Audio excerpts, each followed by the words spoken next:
প্রিয় সমাবেশ, বন্ধুরা আমার, ওই বিডিআর হত্যাকাণ্ডের মধ্য দিয়ে শুরু করেছিল শেখ হাসিনা তার প্রথম হত্যাকাণ্ড। বিডিআর হত্যাকাণ্ডের মধ্য দিয়ে বাংলাদেশের দেশপ্রেমিক সাহসিক সেনাবাহিনীর অফিসারদেরকে শেখ হাসিনা হত্যা করল। তার ধারাবাহিকতায় শুধু তার ক্ষমতাকে পাকাপোক্ত করার জন্য হত্যাকাণ্ড একের পর এক চালিয়ে যাচ্ছিল। শাপলা চত্বর হেফাজত ইসলামের আরো আমাদেরকে হত্যা করল। সাংবাদিক দম্পতি সাগর রুনিকে হত্যা করল। ইলিয়াস আলীকে গুম করল। সবজি আলম সহ বিএনপির হাজার হাজার নেতাকর্মীকে গুম করল। অর্থাৎ গুম, খুন, হত্যা, হামলা, মামলা, গ্রেপ্তার এই সরকারের সমর্থক শব্দে পরিণত হয়েছিল। শেখ হাসিনা শুধু ক্ষমতাকে পাকাপোক্ত করার জন্য রাষ্ট্রকে জনগণের মুখোমুখি দাঁড় করিয়ে দিয়েছিল, আর ক্ষমতাকে পাকাপোক্ত করার জন্য প্রয়োজনের স্বাধীনতা সার্বভৌমত্বকে বন্ধ রাখতে রাজি হয়েছিল। সর্বশেষ বাংলাদেশের নিষ্পাপ নির্দোষ ছাত্রদেরকে গুলি করে হত্যা করল। ছাত্রদের সাথে এদেশে অসংখ্য মানুষ, মেহনতি মানুষ, মুক্তিকামী জনগণকে গুলি করে হত্যা করল।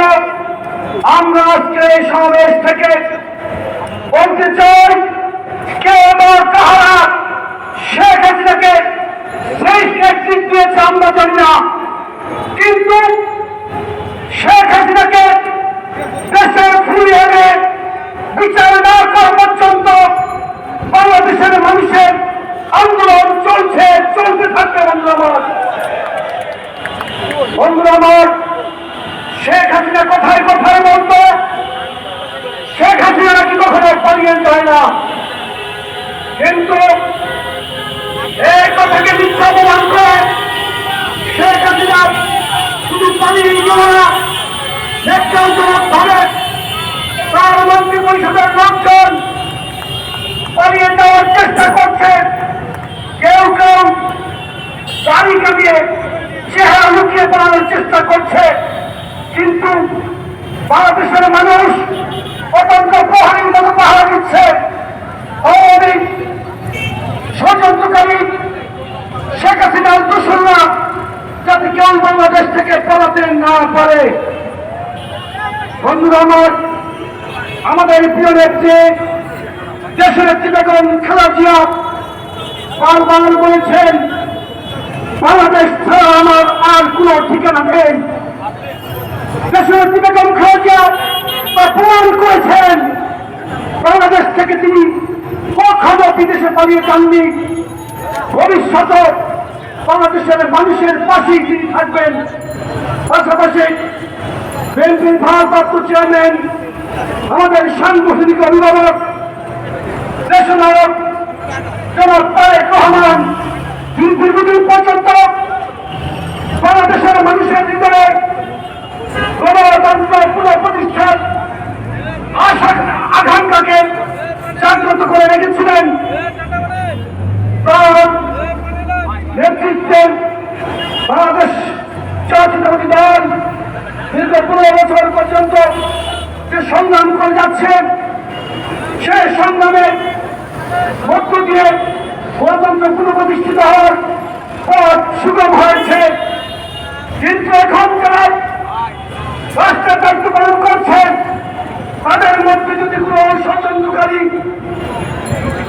আন্দোলনের ফসলকে নস্যাৎ করার চেষ্টা করে, গণতন্ত্র প্রতিষ্ঠিত হওয়া না পর্যন্ত আপনারা সতর্ক থাকবেন। গণতন্ত্র প্রতিষ্ঠিত করেই তারপরে আমরা ঘরে ফিরব, এই আশাবাদ ব্যক্ত করে সবাইকে ধন্যবাদ জানিয়ে আগামী দিনে ধারাবাহিক কর্মসূচিগুলোতে সবাই তার অবস্থান নিশ্চিত করবেন, এই আশাবাদ জানিয়ে বিশেষ করে বাংলাদেশ জাতীয়তাবাদী যুবদল সারা বাংলাদেশে আন্দোলন সংগ্রামে অতীতে দায়িত্বশীল ভূমিকা পালন করেছিল, সে দায়িত্বশীল ভূমিকা ভবিষ্যতেও পালন করবে। সবাইকে ধন্যবাদ। বাংলাদেশ জিন্দাবাদ। আসসালামু আলাইকুম।